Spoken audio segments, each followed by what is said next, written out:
மாணவர்களுக்கு வணக்கம். நாம கடந்த வகுப்புல புதுக்கவிதையின் தந்தையான பாரதியாரை பற்றிய கருத்துக்களை முழுமையா பார்த்தோம். பாரதி பாடிய கவிதைகள் மற்றும் பாரதியை குறித்து பிறர் கூறிய கருத்துக்கள் நம்ம இதெல்லாம் முழுமையா கடைசி வகுப்புல பார்த்தோம். படிச்சிருப்பீங்க. கண்டிப்பா படிங்கம்மா, உங்களால முடியும். சரிங்களா? எந்த அளவுக்கு நம்ம ஹார்ட் ஒர்க் பண்றோமோ அந்த அளவுக்கு நமக்கு வெற்றி கிட்டும். நாம அடுத்தது பாரதியாருக்கு அடுத்து நமக்கு கொடுத்திருக்கிறது புதுக்கவிதை வரிசையில கவிமணி தேசிக விநாயகம் பிள்ளை.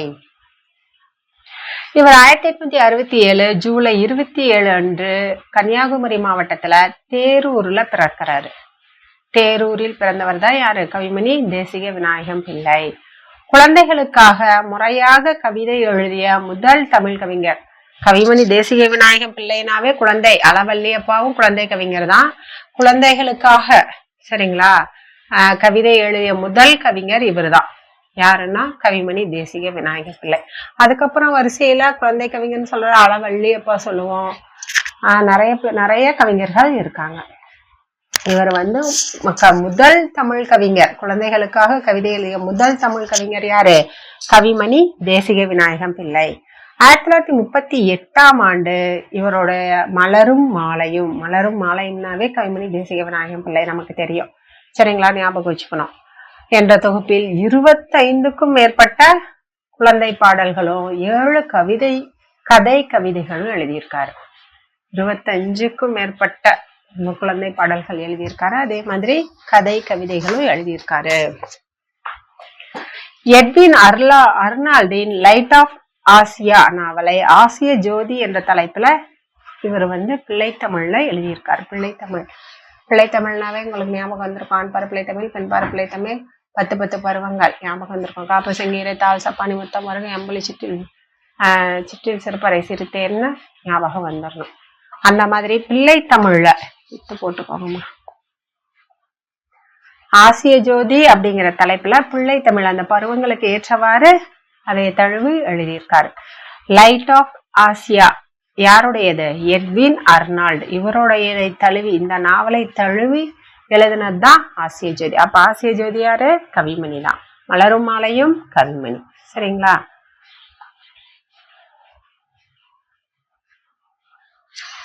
உமர் வசனங்களையும் தமிழ்ல மொழிபெயர்த்திருக்காரு. பாரசீக கவிஞர் யாருன்னா உமர் கய்யாம். சேர்த்தணும், உமர் கய்யாமோட வசனங்களையும் தமிழ்ல மொழிபெயர்த்திருக்காரு.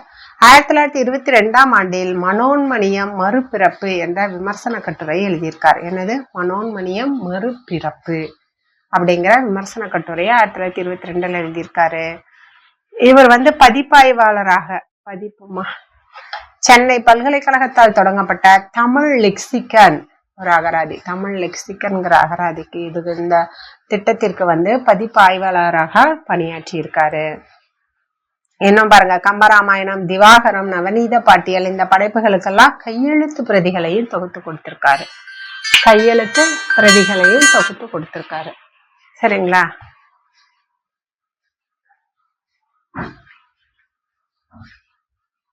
காந்தலூர் சாலை என்ற புத்தகம் ஒரு முக்கியமான வரலாற்று ஆய்வு. காந்தலூர் சாலை அப்படிங்கிறது காந்தலூர் சாலை அப்படிங்கிற புத்தகம் இவரோட வரலாற்று ஆய்வு முக்கியமான நூலாக கருதப்படுது. சரிங்களா? அப்ப காந்தலூர் சாலை முக்கியமானது. ஆசிய ஜோதி, மலரும் மாலையும் இதெல்லாம் முக்கியமான இவரோட கவிமணி தேசிக விநாயகம் பிள்ளையோட நூல்கள். அதுக்கப்புறம் ஒண்ணு சொன்ன மனோன்மணிய மறுபிறப்பு இதெல்லாம் முக்கியமான நூல்கள். ஞாபகம் வச்சுக்கோங்க.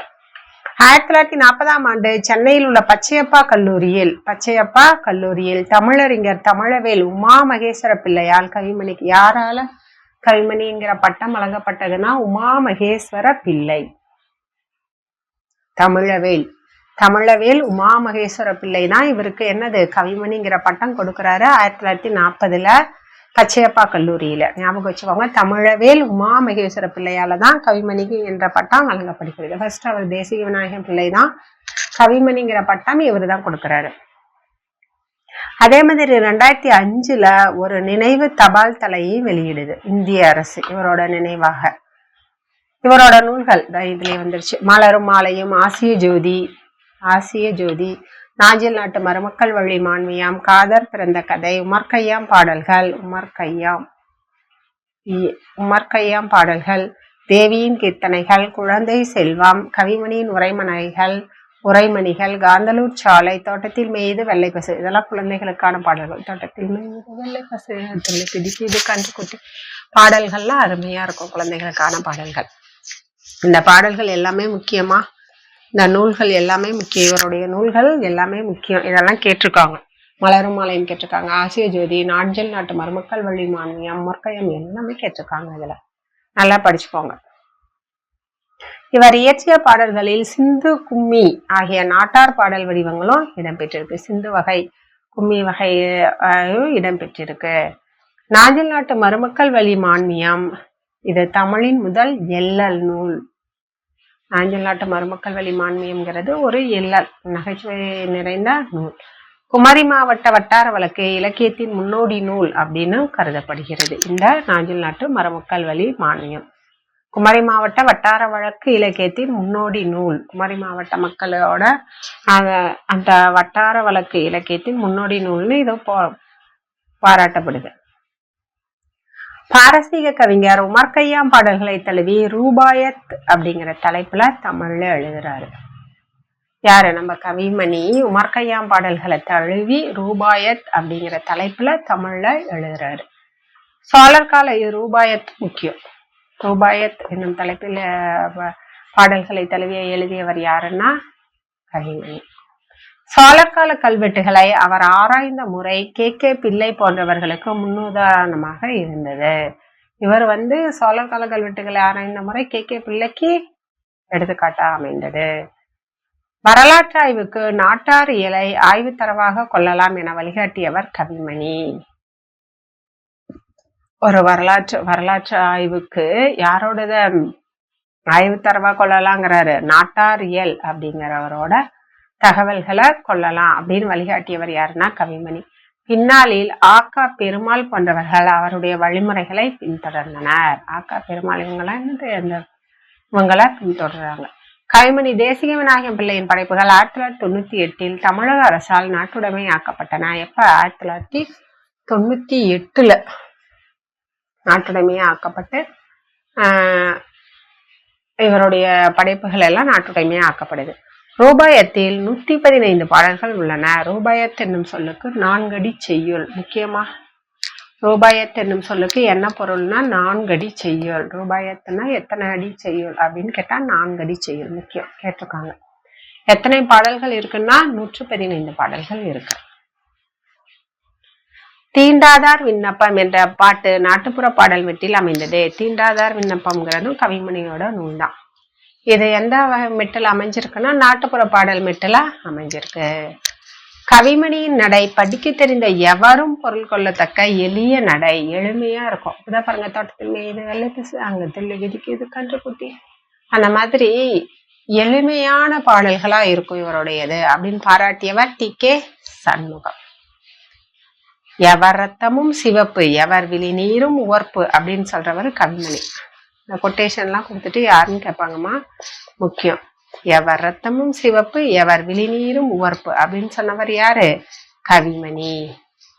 கவிமணி வெண்பாய் இயற்றுவதில் சிறந்தவர். கவிமணி வெண்பாய் இயற்றுவதில் சிறந்தவர். வெண்பாய் இயற்றுவதில் இவர் சிறப்பு மிக்கவரா இருக்காரு. ஆனந்த களிப்பு வடிவில் பாடல் இயற்றியவர் கவிமணி. ஆனந்த களிப்பு அப்படிங்கிற வடிவிலா பாடல் இயற்றியவர் கவிமணி. தேசிக விநாயகத்தின் கவி பெருமை தினமும் கேட்பது என் செவி பெருமை அப்படின்னு சொல்றவர் நாமக்கல் கவிஞர். இந்த கொட்டேஷன்லாம் ஆல்ரெடி கேட்டிருக்காங்க. தேசிக விநாயகத்தின் கவி பெருமை தினமும் கேட்பது என் செவி பெருமை அப்படின்னு சொன்னவர் நாமக்கல் கவிஞர். ஆனந்த களிப்பு வடிவில் பாடல் இயற்றியவர் யாருன்னா கவிமணின்னு பார்த்தோம். ஆனந்த களிப்புன்னா என்னதுன்னா பேரின்பம். பேரின்பத்துல திளைத்து இறைவனை உணர்ந்து அவனுடன் அவனோட ஒன்றி கலக்கும் ஒரு வித அனுபவம் தான். அனுபவத்தோடு சேர்ந்த பெரும் மகிழ்ச்சி தான் ஆனந்த களிப்பு. அந்த வடிவுல பாடல் இயற்றியவர் யாரு? கவிமணி. பிறப்பினால் எவர்க்கும் உலகில் பெருமை வராதப்பா, சிறப்பு வேண்டுமெனில் நல்லகை செய்க வேண்டும். பிறந்துட்டாவே பெருமை வந்துடாது, என்ன செய்யணும்? நல்லது செய்யணும் அப்படின்னு. சிறப்பு வேண்டுமெனில் நல்ல செய்கைகளை செய்யணும் அப்படின்னு சொல்றவர் யாரு? கவிமணி. பழைய புதிய மரபுகளுக்கு இடையே பாலம் கட்டியவர் இவர்தான். குழந்தை இலக்கியத்தின் தந்தை எனத்தக்கவர் கவிமணி. குழந்தை இலக்கியத்தோட தந்தை அப்படின்னு முதலாக குழந்தைகளுக்காக பாடல் எழுதியவர் அவர்தான். கொல்லத்தக்கவர் கவிமணி தேசிக விநாயகம் பிள்ளை. தேவியின் கீர்த்தனைகள் என்பது இவருடைய இசை நூல். அப்ப தேவியின் கீர்த்தனைகள் அப்படிங்கிறது என்ன நூல்னு கேட்டா இசை நூல் முக்கியம். கவிமணியின் பாடல்கள் தமிழன் தன்னுடன் வைத்துக் கொண்டு அனுபவிக்க வேண்டிய வாடாத கற்பக பூச்செண்டு அப்படின்னு புகழ்ந்தவர் டிகேசி. இந்த கொட்டேஷனை கொடுத்துட்டு யாருன்னு கேட்பாங்கம்மா, கவிமணியின் பாடல்கள் தமிழன் தன்னுடன் வைத்து கொண்டு அனுபவிக்க வேண்டிய வாடாத கற்பக பூச்செண்டு அப்படின்னு சொல்லி புகழ்பவர் யாருன்னா டிகேசி. புகழேந்திக்கு பிறகு வெண்பா யாப்பை ஒளிபெறச் செய்தவர் கவிமணி தான். புகழேந்தி வெண்பா பாடுவதில் வெண்பா கூறியவர் புகழேந்தி புலவர்னு சொல்லுவோம். அவருக்கு அடுத்து வெண்பா யாப்பை ஒளிபெறச் செய்தவர் யாருன்னா கவிமணி. இவர் தமிழ் மக்களுக்கு கிடைத்த அருஞ்செல்வம் அப்படின்னு சொல்லி டிகேசியால பாராட்டப்படுறாரு. வெயிற்கேற்ற நிழலுண்டு வீசும் தென்றல் காற்றுண்டு அப்படின்னு சொன்னவரு கவிமணி. மங்கையராய் பிறப்பதற்கே நல்ல மாதவம் செய்திட வேண்டும் அம்மா அப்படின்னு பாடியவர். மங்கையராய் பிறப்பதற்கே நல்ல மாதவம் செய்திட வேண்டும் அம்மா அப்படின்னு பாடியவர் யாரு? நம்ம கவிமணி. இதெல்லாம் உங்களுக்கு சந்தேகம் வரும், நல்ல ஞாபகம் வச்சுக்கோங்க. பாரதியாரா பாரதிதாசனா கவிமணியான்னு இந்த பாடல் வரிகள்லாம் நமக்கு சந்தேகம் வரும். ஏன்னா அவங்களும் பெண்களை பற்றி நிறைய கவிதை வரிகள் எழுதியிருப்பாங்க. அதனால இந்த பாடல் வரிகள் யாரு? கவிமணி. உடலின் உறுதி உடையவரே உலகில் இன்பம் உடையவராம், இடமும் பொருளும் நோயாளிக்கு இனிய வாழ்வு தந்திடுமோ. இந்த பாடல் வரிகளும் கவிமணி. காலை மாலை உலாவ நிதம் காற்று வாங்கி வருவோரின் காலை தொட்டு கும்பிட்டு காலன் ஓடி போவானே. காலை மாலையும் வாக்கிங், அதான் இப்ப எல்லாரும் வாக்கிங் போறோம்ல, காலை மாலை காற்று ரொம்ப நல்லது. நித்தம்னா என்னது? தினமும் காற்று வாங்கி வருவோரின் காலை தொட்டு, காலன்னா என்னது? நோய். நம்ம காலை தொட்டு கும்பிட்டு என்ன செஞ்ச நோயே வராது அப்படின்னு சொல்லி எல்லாம் பாடியிருப்பார். தேனிலே ஊறிய செந்தமிழின் சுவைத்தோறும் சிலப்பதிகாரம் அதை ஊனிலே எம்முயிர் உள்ளளவும் நிதம்போதி உணர்ந்து இன்புறுவோமே அப்படின்னு சொல்றவரு கவிமணி தான். தேனில ஊறுற செந்தமிழ் சுவைத்தோறும் சிலப்பதிகாரம் அதை ஊனிலே எம்முயிர் உள்ளளவும் நிதம்போதி உணர்ந்து இன்புறுவோமே அப்படின்னு சொல்லிட்டு சொல்றவரு நம்ம கவிமணி. எளிமையாதான் இருக்கு பாட, அவரோட நூல்களும் கம்மியாதான் இருக்கு. இதெல்லாம் நீங்க நல்லாவே படிச்சு ஞாபகம் வச்சுக்கலாம். அடுத்தது பார்க்க போறது புதுக்கவிதை வரிசையில பாரதிதாசன். இவரை பத்தியும் நமக்கு பாரதியார் மாதிரியே நிறைய கருத்துக்கள் நமக்கு தெரியும். பாரதிதாசன் இவரோட இயற்பெயர் என்னது? சுப்புரத்தினம், கனக சுப்புரத்தினம். இவர் ஏன் மாத்திக்கிறாரு பாரதிதாசன்னா, பாரதியார் மேல கொண்ட பற்றினாலதான், கவிதைகள் மீது கொண்ட பற்றின் காரணமாக தான் பாரதி அந்த தாசன் அப்படின்னு மாத்திக்கிறாரு. இவரது கவிதைகளின் பொருண்மை, பெண் கல்வி, கைம்பெண், மறுமணம், பொது உடைமை, பகுத்தறிவு இதை பற்றியதாக தான் இருக்கும். இவரோட கவிதைகள் எல்லாம் எதை பற்றியதா இருக்கும்னா, பெண் கல்வி, கைம்பெண், மறுமணம், பொது உடைமை, பகுத்தறிவு இதை பற்றியதா தான் இருக்கும். சரிங்களா? புரட்சி கவி அப்படின்னு சொல்றவர் பாரதிதாசன். பாவேந்திரனும் அழைக்கப்படுறாரு. இவருடைய நூல்கள் பாருங்க: பாண்டியன் பரிசு, அழகின் சிரிப்பு, இசையமது, இரண்ட வீடு, குடும்ப விளக்கு, கண்ணகி புரட்சி காப்பியம், தமிழ் இயக்கம், தமிழச்சியின் கத்தி, கழைக்கூத்தியின் காதல், காதலா கடமையா, சேரதாண்டவம், பிசிராந்தியார். இவர் எல்லாமே முக்கியம். இந்த நூல்கள் எல்லாமே ஏதோ ஒரு பரீட்சையில கேட்டுட்டே தான் இருக்காங்க. டிஎன்பிஎஸ்சி எடுத்துட்டா டிஆர்பி வரைக்குமே கேட்குறாங்க.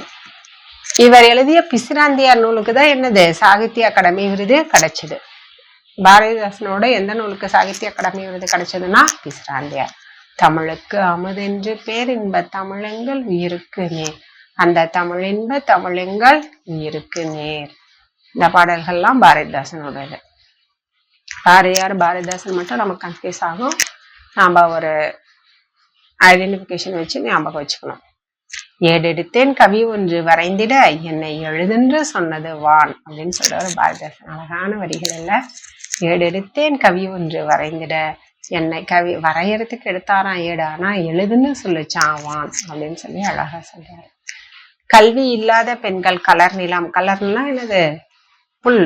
புற்கள் முற்கள் நிறைந்த நிலம்.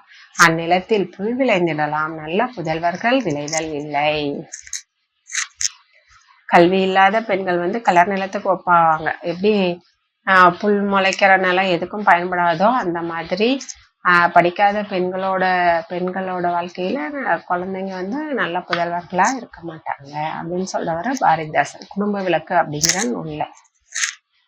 வானூர்தி செலுத்தல் வையமா கடல் முழு அளத்தல் ஆணை எச்செயலும் ஆண் பெண் அனைவருக்கும் பொது. எல்லாமே வானூர்தி, வானத்துல இருந்து சரிங்களா எல்லா செயல்கள்லயும் ஆணுக்கும் பெண்ணுக்கும் சமந்தான் அப்படின்னு சொன்னவர் பாரதிதாசன்.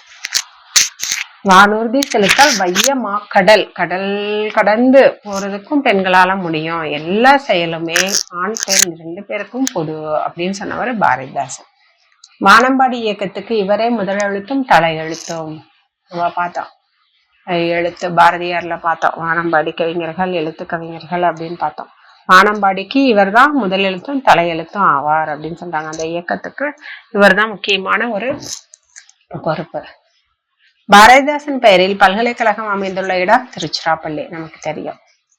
இவருடைய படைப்புகள் பாருங்க.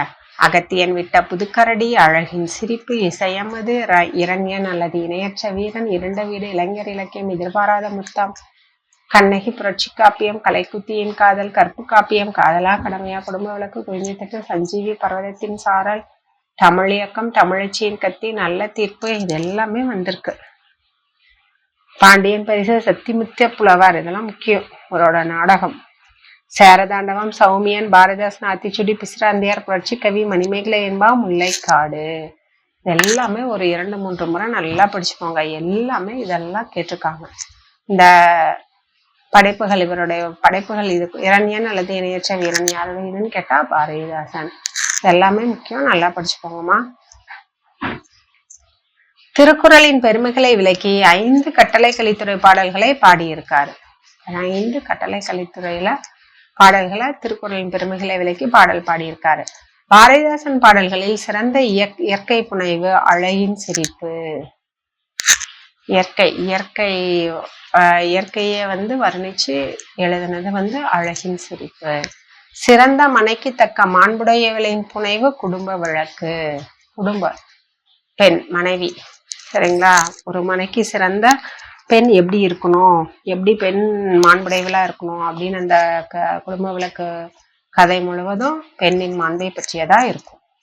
கதராட்டின பாட்டு, காந்தியத்தை பரப்ப பாரதிதாசன் பாடியது. கதராட்டின பாட்டு இதை காந்தியத்தை பரப்பதற்காக பாரதிதாசன் பாடியிருக்காரு.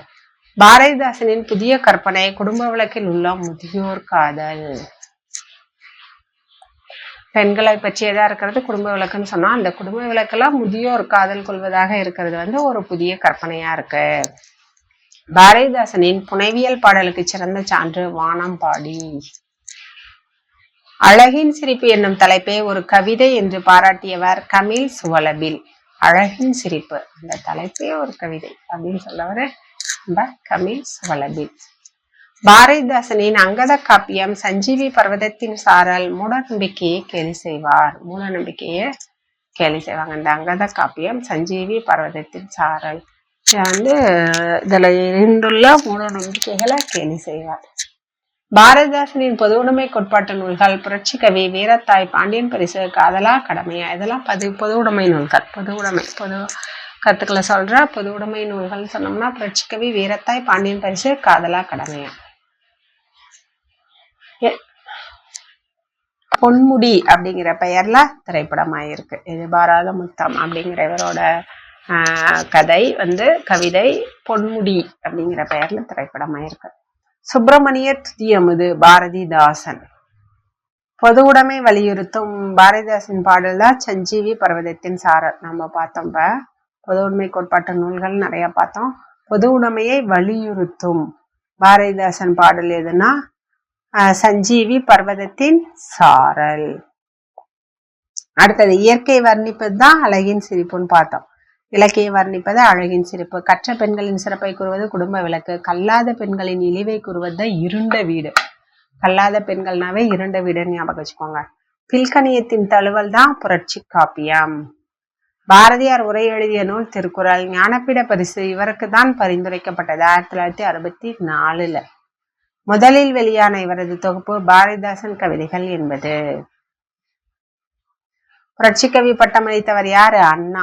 பாரதிதாசனுக்கு புரட்சி கவிஞர் அப்படிங்கிற பட்டம் அளித்தவர் அண்ணா 1946. பாரதிதாசன் கவிதையில் வேகம் உண்டு, விடுதலை தாகம் உண்டு, பண்பு உண்டு, பயணம் உண்டு அப்படின்னு சொல்லி பாராட்டவர் ராபி சேதுப்பிள்ளை. முதியோர் காதல பாடியிருக்காரு. எதுல? குடும்ப விளக்கலன்னு சொன்னோம். விடுதலை வேட்கை வெறி கொண்ட வீரன் அப்படின்னு சொல்றவர் நாமக்கல் கவிஞர். விடுதலை வேட்கை வெறி கொண்ட வீரன் சொல்றவர் நாமக்கல் கவிஞர். ஆவேசத்தையும் உணர்ச்சியையும் வெள்ளமாக கொட்டும் உயர்கவி அப்படிங்கிறவர் வாரா. பிசிராந்தையார் நாடகம் தான் சாகித்ய அகாடமி. பாரதிதாசனின் எந்த நூல் சாகித்ய அகாடமி விருது பெற்றது? இது முக்கியமா பிசிராந்தையார் கேட்டிருக்காங்க. பாரதிதாசனை பாவேந்தர்னு அழைச்சவர் பெரியார். புரட்சி கவிஞர்னு அழைச்சவர் யாரு? அண்ணா. நம்ம பார்த்தோம். புரட்சி கவிஞர்னு அழைச்சவர் அண்ணா, பாவேந்தர்னு அழைச்சவர் பெரியார். பாரதிதாசனை ஒரு உலக கவி அப்படின்னு சொன்னவர் காச்செல்லப்பன். பாரதிதாசனோட வாழ்க்கை வரலாற்றை சிறப்பாக எழுதியவர் முரு சுந்தரம். முக்கியம், பாரதிதாசன் வாழ்ந்த வாழ்க்கை வரலாற்றை அவருடைய வாழ்க்கை வரலாற்றை எழுதியவர் யாருன்னா முரு சுந்தரம். அறிவு கோயிலை கட்டி அதில் நம்மை குடியேற்ற விரும்புகின்ற பேரறிஞர் பாரதிதாசன் சொல்றவர் புதுமை பித்தன். கொட்டேஷன் கொடுத்துட்டு நமக்கு கேட்பாங்கம்மா, ஒரு 2-3 முறை நல்லா படிச்சுக்கோங்க. அறிவு கோயிலை கட்டி அதில் நம்மை குடியேற்ற விரும்புகின்ற ஒரு பேரறிஞர் தான் யாரு? பாரதிதாசன் அப்படின்னு சொன்னவர் புதுமை பித்தன். பாரதிதாசனின் தமிழ் பற்றுக்கு எல்லை இல்லை, அவர் பாடல்களை பயிலும் அந்நியனும் தமிழனாகி விடுவான் சொல்றவர் சிதம்பரநாதன் செட்டியார். பாரதிதாசனோட தமிழ் பற்றுக்கு எல்லையே இல்லை, அந்த அளவுக்கு தமிழ் மீது பற்று கொண்டிருக்காரு. அவர் பாடல்களை பயிலும் அந்நியனே என்னாயிடுவாங்க, தமிழனாகி விடுவான்னு சொல்றவர் சிதம்பரநாதன் செட்டியார். பாரதிதாசனுடன் பழகுவதன் மூலம் பாரதியை பார்க்கவில்லையே என்ற குறை எனக்கு நிவர்த்தியானதுன்னு சொல்றவர் கல்கி. ஏன்னா பாரதியனோட கருத்துக்களை எல்லாரும் கவர்ந்துதானே பாரதிதாசன் மாறுறாரு. அதனால பாரதியை பார்க்கவில்லையே அப்படிங்கிற இயக்கம் பாரதிதாசனை பார்க்கும்போதே தீண்டு போச்சுன்னு சொல்றவர் கல்கி. பாரதிதாசன் கவிதையில் வேகம் உண்டு, விடுதலை தாகம் உண்டுன்னு சொல்றவர் ராபி சேதுப்பிள்ளை. பாரதியார் சொல்லும் வீரச்சொல் இன்பத்தை பாரதிதாசன் பாடல்களில் காணலாம். பாரதியாரோட நிறைய கருத்துக்களை இவர் பின்பற்றி இருப்பாரு அப்படின்னு சொல்றவர் பரளிசு நெல்லையப்பர். பாரதிக்கு பிறகு தமிழ்நாட்டில் ஒரு உண்மையான கவி அப்படின்னு சொல்றவர் குப்பாரா. யார? பாரதிதாசன் சொல்லுவாரு. உலகெங்கும் உள்ள நவயோக கவிஞர்களில் பாரதிதாசனும் ஒருவர்னு சொல்றவர் தீஜாரா.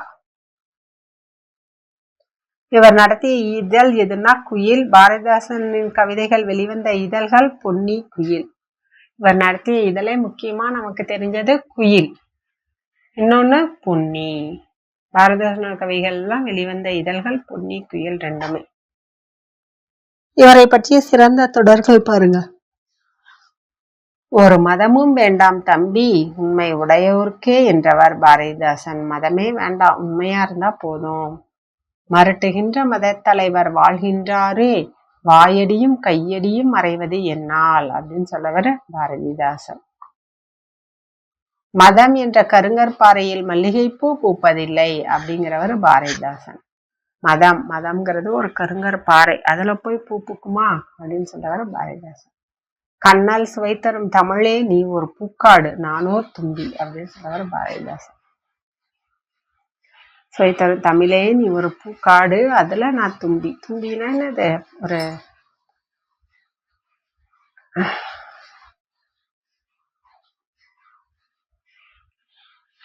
தெரியும், நாமளாம் கூட பிடிச்சிட்டு விளையாடுவோம். தும்பி, நானோர் தும்பி, அதை வரையிற அந்த பூக்கள்ல உட்கார்றது தும்பி. இருட்டறையில் உள்ளதடா உலகம், ஜாதி இருக்கின்றது என்பானும் இருக்கின்றானே அப்படின்னு சொல்லவர் பாரதிதாசன். இருட்டையில இருக்கு ஜாதி, ஜாதின்னு எல்லாம் இருட்டறையில இருக்காங்க அப்படின்னு சொல்றாரு. காண்பதெல்லாம் தொழிலாளி செய்தான், அவன் காண தகுந்தது வறுமையாம்.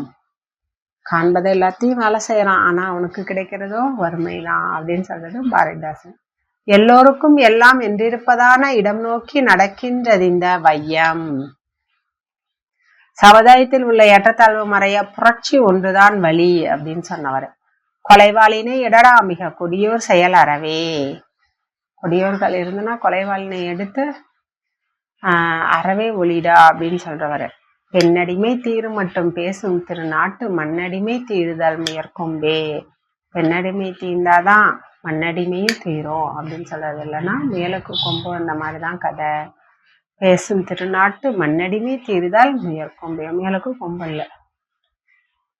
மங்கை ஒருத்தி தரும் சுகமும் எங்கள் மாத்தமிழுக்கு ஈடில்லை. வலியோர் சிலர் எளியோர் தமை வதையே புரியுதவதா உதவாதினி ஒரு தாமதம் உடனே விழித்தமிழா. சரிங்களா? வலியோர் எளியோர் அப்படின்லாம் யாரும் அவங்கெல்லாம் வதைனா என்னது கொடுமை செய்யறது. உதவாதினி அது உதவாது, ஒரு தாமதம் வேண்டாம், உடனே விழித்துக்கொள் அப்படின்னு சொல்லி பாடுவார். எங்கள் வாழ்வும் எங்கள் வளமும் மங்காத தமிழென்று சங்கே முழங்கு. மூடத்தனத்தின் முடைநாற்றம் வீசுகின்ற காடு மணக்கவரும் கற்பூர பெட்டகமே அப்படின்னு சொல்லி பாரதியை பாராட்டியவர் பாரதிதாசன். மழை வாழ எள்ளவோ கல்வி நீ வாயார உண்ணுவாய் போயேன் புதல்வி. இதெல்லாம் நம்ம ஸ்கூல் புக்ல அழகா இருக்கும். அப்படியே ராகத்தோட பாடினோம்னா அழகா இருக்கும். என்ன என்று பெண் கல்வி பத்தி பாடியவர் பாரதிதாசன். கைம்பெண் மனத்தை ஆதரித்து துணிச்சலாக கவிதை பாடிய முதல் கவிஞர் பாரதிதாசன். கைம்பெண்கள் இளமையிலேயே விதவை போன்ற பெண்களோட மறுமணத்தை பத்தி பாடிய பெண்களுக்கு ஆதரவாக பாடியவர் பாரதிதாசன். பிறவியில் உயர்வும் தாழ்வும் சொல்லல் மடமை, இந்த பிழை நீங்குவதே உயிர் உள்ளாரின் கடமை. அருவிகள் வைர தொங்கல் அடர்குடி பச்சை பட்டே, குருவிகள் தங்க கட்டி குளிர்மலர் மணியின் குப்பை. அருவிகள் வைர தொங்கல் அடர்குடி பச்சை பட்டே அப்படின்னு பாருங்க, கவிதை அழகாக வர்ணித்து பாடியிருப்பார். காதல் இருவர்களும் தம் கருத்துருமித்த பின் வாதுகள் வம்புகள் ஏன், இதில் மற்றவர்க்கு என்ன உண்டு. 2 பேர் காதல் செய்யறாங்கன்னா அவங்க கிட்ட கருத்து ஒத்து இருந்துச்சுன்னா அதுக்கப்புறம் என்னத்துக்கு சண்டை சச்சரவு, இதெல்லாம் மற்றவர்களுக்கு என்ன வேணும். காதலை பிரிக்கிறதுக்கு அவங்களுக்கு என்ன உரிமை இருக்கு அப்படின்னு சொல்லி எல்லாம் பாடுறாரு. கிளையினில் பாம்பு தொங்க விழுதென்ற குரங்கு தொட்டு விளக்கினை தொட்ட பிள்ளை. அழகின் சிரிப்புல இருக்கிற வரிகள். கிளையினில் பாம்பு தொங்குது, அதை விழுதுன்னு சொல்லி போய் குரங்கு தொடுது. குரங்கு தொட்டு விழுக்குன்னு விழுந்து கை எடுக்குது. விளக்கினை தொட்ட பிள்ளை எப்படி கையை எடுத்துட்டு ஓடுமோ அது மாதிரி குரங்கு பாம்பை தொட்டுட்டு விழுதுன்னு தொட்டுட்டு ஓடுது அப்படின்னு சொல்லிலாம் கவிதை வரிகள் அருமையா இருக்கும். சமுதாயத்தில் மண்டி கிடக்கும் மூட பழக்க வழக்கங்களை கண்டித்தவர் பாரதிதாசன். மூட பழக்க வழக்கங்கள்லாம் கண்டித்தவர் யாரு? பாரதிதாசன். சாவில் தமிழ் படித்து சாக வேண்டும், எந்த சாம்பலும் தமிழ் மணந்து வேக வேண்டும். என்னோட சாம்பல் கூட தமிழ் மனம் வீசணும், சாவுலையும் நான் தமிழ் படிக்கணும் அப்படின்னு பாடியவர் பாரதிதாசன். வாடாத பூ போன்ற மங்கை நல்லால், தன்னை பழித்தவனை தாய் தடுத்தால் விட்டுவிடு, தமிழை பழித்தவனை தாய் தடுத்தாலும் விடாதே அப்படின்னு சொல்றவர் பாரதிதாசன். அருமையான வரிகள். இதெல்லாம் கேட்டிருக்காங்கம்மா, முக்கியம். இது எல்லாமே பாருங்க அருமையான வரிகளா இருக்கும். தன்னை பழித்தவனை தாய் தடுத்தால் விற்று, ஆனா தமிழை பழித்தவனை தாய் தடுத்தாலும் விடாதன்னு சொல்றவர் பாரதிதாசன். திங்களோடும் செல்லும் பருதி தன்னோடும் விண்ணோடும் உடுக்கலோடும் மங்கு கடல் இவற்றோடும் பிறந்த தமிழுடன் பிறந்தோம் நாங்கள். திங்களோடுன்னா இது நிலவு, செழும் பருதி சூரியன், தன்னோடும் விண்ணோடும் உடக்கலோடும் மங்குல் கடல் இவற்றோடும் பிறந்த தமிழுடன் பிறந்தோம் நாங்கள் அப்படின்னு சொல்லவர் பாரதிதாசன். தமிழுக்கு அமுதென்று பேர், இனிமை தமிழ் மொழி எமது, இதெல்லாம் அவரோட கவிதை வரிகள். எல்லோருக்கும் எல்லாம் என்றிருப்பதான இடம் நோக்கி நடக்கின்றதிந்த வையம் பாரதிதாசன். சொன்னவர் யாரு? வையம்னு பாரதிதாசன். ஓடப்பர் உயரப்பர் எல்லாம் மாறி ஒப்பப்பர் ஆய்விடுவார் உணரப்பா நீ. அருமையான வரிகள். ஓடப்பர் உயரப்பர் எல்லாம், ஓடப்பர் உயரப்பர் உயர்வு தாழ்வு எல்லாமே நீங்கி எல்லாரும் ஒன்றே அப்படின்னு ஆய்விடுவார், இதை உணரும் நீ அப்படின்னு சொல்றவர் பாரதிதாசன். ஒண்டமிழ்தாய் சிலம்படியின் முன்னேற்றம் ஒவ்வொன்றும் உன் முன்னேற்றம், உயிர் போன்ற உங்கள் தமிழ் உரைத்தக்கால் கடவுளதை ஒப்பார் போலும் என்று நகையாடியவர் பாரதிதாசன். கண்ணின் கடைப்பார்வை காதலியர் காட்டிவிட்டால் அப்படிங்கிற வரிகள் இடம்பெற்றிருக்கிறது. சஞ்சீவி பர்வதத்தின் சாரல். கண்ணின் கடைப்பார்வை, பெண்கள் காதலியர் காட்டிவிட்டால் அவங்கதான். இந்த மாதிரி கவிதை வரிகள்ல இடம்பெற்றிருக்கிறது சஞ்சீவி பர்வதத்தின் சாரல். புரட்சி கவி அப்படிங்கிறது பில்கணியத்தின் வளர்ப்பு. பில்கணியம்ங்கிற நூலை தழுவி எழுதப்பட்டதுதான் இவருடைய புரட்சி கவிங்கிற கவிதை. கல்வி இல்லா பெண்கள் கலர் நிலம் சொல்றாரு. மகளிர் எல்லாம் கல்வி அறிவு ஒழுக்கமுளராயின் மருத்துவம் வேண்டாம் பிணிமூப்பு வாரா. எல்லாருக்கும் மகளிர் எல்லாம் கல்வி அறிவு பெற்றவர்களாக இருந்து விட்டா மருத்துவமே வேண்டாம். ஏன்னா அவங்களுக்கே எல்லாம் தெரியும். கலப்பு மனம் ஒன்றே நல்வழிக்கு வழிகாட்டி அப்படின்னு சொல்றாரு. கை காட்டி, நல்வழிக்கு கை காட்டி அப்படின்னு சொல்றாரு. குடும்ப கட்டுப்பாடை பற்றி இந்தியாவிலேயே முதல்ல பாடியவர் இவர்தான். குடும்ப கட்டுப்பாடை பற்றி முதல்ல பாடுறாரு. நல்ல குடும்பம் ஒரு பல்கலைக்கழகம். இந்த வரிகள்லாம் பாரதிதாசன். இருட்டறையில் உள்ளதடா உலகம், புதியதோர் உலகம் செய்வோம், தமிழுக்கு தொண்டு செய்வோம் சாவதில்லை. இந்த பாடல் வரிகள்லாம் கேட்டிருக்காங்க. நெற்சேர உழுதுழுது பயன் விளைக்கும் நிறையுழைப்பு தோள்கள் எல்லாம் எவரின் தோள்கள் என்று கேட்டவர் பாரதிதாசன். மானிட சமுத்திரம் நானின்று கூவு என்றவரும் பாரதிதாசன். தன்மான இயக்கத்தின் சிறந்த பாவலர் என பெரியாரால் பாராட்டப்பட்டவர். தன்மான இயக்கத்தின் சிறந்த பாவலர்னு பாராட்டப்பட்டவர் பாரதிதாசன். பொருளாளி திருடர்களை விளைவிக்கின்றான், பொது உடைமையும் திருட்டை களைவிக்கின்றான். பொருள் இருக்கிறவன் திருடர்களை உருவாக்குறான், பொது உடைமையா இருக்கிறவன் திருட்ட களைவிக்கின்றான் அப்படின்னு சொல்றாரு. மண்ணாய் போக மண்ணாய் போக மனம் பொருந்தா மனம் மண்ணாய் போக. மண்ணா போட்டும் மனம் பொருந்தா மனம் மண்ணா போகட்டும் அப்படின்னு சொல்றவர் பாரதிதாசன். காதல் இருவர் தம் கருத்தொருமித்த பின் வாதுகள் வம்புகள் ஏன், இதில் மற்றவருக்கு என்ன உண்டு அப்படின்னு சொல்றவர் பாரதிதாசன். காதலர்களே கருத்து ஒத்து போகும்போது மற்றவர்களுக்கு என்ன பிரச்சனை அப்படின்னு சொல்றவரு பாரதிதாசன். தமிழ் தாய்க்கு வரும் தீமை உனக்கு வரும் தீமை என்றோ. தமிழ் தாய்க்கு ஒரு தீமை இருந்துச்சுன்னா அது உனக்கு வந்த மாதிரிதான் அப்படின்னு சொல்றாரு. பெண்ணடிமை தீரும் மட்டும் பேசும் திருநாட்டின் மண்ணடிமை தீர்தல் முயற்கொம்பே. முத்தமிழ் நாட்டு மானம் பெரிதன்றி மூச்சு பெரிதில்லை கார். முத்தமிழ் தான் முக்கியம், நம்மளோட மானம் மூச்சு பெரிதில்லை அப்படின்லாம் சொல்றாரு. மாங்குயில் கூவிடும் பூஞ்சோலை எமைமாட்ட நினைக்கும் சிறைச்சாலை. கோரிக்கையற்று கிடக்குது அண்ணே இங்கு வேரில் பழுத்த பலா. பல வேர்ல பழுத்த பலா கோரிக்கையற்று கிடக்குது அப்படின்னு சொல்றாரு. அருமையா கவிதைய எழுதுறாரு பல வேர்ல பழுத்த பலாவை பார்த்து. தலைவாரி பூச்சூடி உன்னை பாடசாலைக்கு போவென்று சொன்னால் உன் அன்னை. இதெல்லாம் பாரதிதாசனோட 16 வயதிலேயே கல்லூரி பேராசிரியராக பணியில் சேர்ந்தாராம். இதெல்லாம் எப்படிப்பா 16 வயதிலேயே. சட்டப்பேரவை உறுப்பினராகவும் இருந்திருக்காரு. ஆங்கில கவிஞர்களுள் வண்ண கவிஞர் அப்படின்னு சொல்றவரு கீட்ஸ். பாரதிதாசன் ஆங்கில கவிஞர்களுள் வண்ண கவிஞர் அப்படின்னு சொல்றவரு கீட்ஸ். பழைய கண்மூடி வாழ்க்கையை பழம் பஞ்சாங்கம் அப்படின்னு சொல்றவரு பாரதிதாசன். இந்த மூட நம்பிக்கைகள்லாம் பழம் பஞ்சாங்கம்னு சொல்றவரு பாரதிதாசன். கண்டெழுதுவோன் கிறுக்கன் கிண்டல்காரன் பாரதிதாசன் என்னும் பெயர்களில் எழுதினார். கண்டெழுதுவோன் கிறுக்கன் கிண்டல்காரன் இந்த பெயர்கள் எல்லாம் கூட என்ன செய்யறாரு பாரதிதாசன் கவிதை எழுதுறாரு. சாய்ந்த தராசு தலையறு என்பன அழகான பாடல்கள். உள்ள பகுத்தறிவுக்கு ஒவ்வாத ஏடுகளால் எல்லை அசைக்க இயலாது அப்படிங்கிறவர் பாரதிதாசன். பாரதிதாசனை குருவுக்கு மிஞ்சிய சிஷ்யர் என பாராட்டியவர் பி. ஸ்ரீ ஆச்சாரியா. முக்கியம்பா குரு யாரு பாரதியார். பாரதியாருக்கு மிஞ்சிய சிஷ்யன் பாரதிதாசன் அப்படின்னு சொல்லி பாராட்டவர் யாருன்னா பி. ஸ்ரீ ஆச்சாரியா. எளிமையான கருத்துக்கள் தான் பாரதிதாசனை பற்றி. பாதி கருத்துக்கள் நமக்கு ஏற்கனவே தெரிந்ததா தான் இருக்கும், எளிமையா தான் இருக்கு. ஒரு 2-3 முறை படிங்க, நமக்கு நல்லா மனசுல நிற்கும். சரிங்களா? தேர்வு சமயத்துல நமக்கு நல்லா இந்த கருத்துக்கள்லாம் நமக்கு ஆன்சர் போடுறதுக்கு உதவியா இருக்கும். சரிங்களா? நல்லா படிங்கம்மா. நம்ம இந்த வகுப்புல என்ன பார்த்தோம்னா கவிமணி தேசிக விநாயகம் பிள்ளை பற்றியும் பாரதிதாசனை பற்றிய கருத்துக்களையும் முழுமையா பார்த்தோம். அடுத்த வகுப்புல அடுத்த கவிஞரை பற்றி பார்க்கலாம். நன்றி மாணவர்களே.